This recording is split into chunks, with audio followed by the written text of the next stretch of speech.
നമ്മുടെ പുരാണങ്ങളിലും ദക്ഷിണ ഭാരതത്തിലെ പല പുരാതന ക്ഷേത്രങ്ങളിലെ ശില്പങ്ങളിലുമെല്ലാം 3 കാലുകളുള്ള ഒരു സന്യാസിവര്യനെ നമുക്ക് കാണാൻ സാധിക്കും. മഹാദേവന്റെ പരമഭക്തനായ ഭൃംഗിമുനിയാണത്. ഭഗവാൻ ശിവനോട് അഗാധ ഭക്തിയായിരുന്നു ഭൃംഗിമുനിക്ക്. എന്നാൽ പാർവതി ദേവിയെ ആരാധിക്കാൻ ഭൃംഗി ഒരിക്കലും തയ്യാറല്ലായിരുന്നു. ഭഗവാൻ ശിവൻ മാത്രമാണ് ആരാധനയ്ക്ക് അർഹതയുള്ളത് എന്നായിരുന്നു ഭൃംഗിയുടെ ചിന്ത. ഒരിക്കൽ ഭൃംഗി മഹർഷി ശിവനെ ദർശിക്കാനായി കൈലാസത്തിലെത്തി.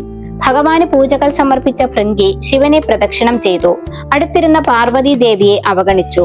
ഭൃംഗിയുടെ പ്രവൃത്തിയിൽ അതൃപ്തയായ പാർവതി ദേവി ശിവനോടൊപ്പം ചേർന്നിരുന്നു. എന്നാൽ ഭൃംഗി തന്റെ തീരുമാനത്തിൽ നിന്ന് മാറാൻ തയ്യാറായില്ല.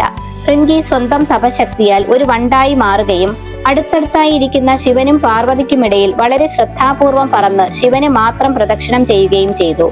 ഇത് മനസ്സിലാക്കി ഭഗവാൻ ശിവൻ ദേവിയെ സ്വന്തം ശരീരത്തിന്റെ മറുപാതിയാക്കി അർദ്ധനാരീശ്വരനായി ദർശനം നൽകി.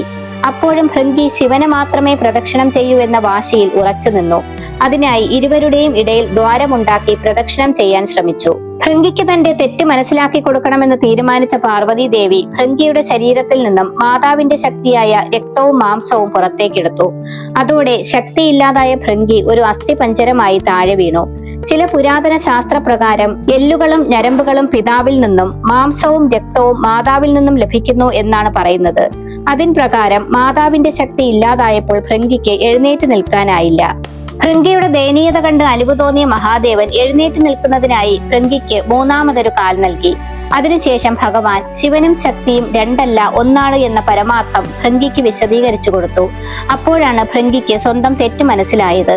ശിവനില്ലെങ്കിൽ ശക്തിയില്ല, ശക്തിയില്ലെങ്കിൽ ശിവനില്ല എന്നും ശിവനും ശക്തിയും ഒരേ സത്യത്തിന്റെ 2 വശങ്ങളാണെന്നും തിരിച്ചറിഞ്ഞ ഭൃംഗി ശിവനെയും പാർവതിയെയും നമസ്കരിച്ചു. ഇതിലൂടെ പുരുഷനും പ്രകൃതിയും തുല്യ ശക്തികളാണെന്ന സത്യം അർദ്ധനാരീശ്വര സങ്കല്പത്തിലൂടെ ഭഗവാൻ വീണ്ടും പ്രപഞ്ചത്തെ ഉണർത്തിക്കുകയാണ് ചെയ്യുന്നത്.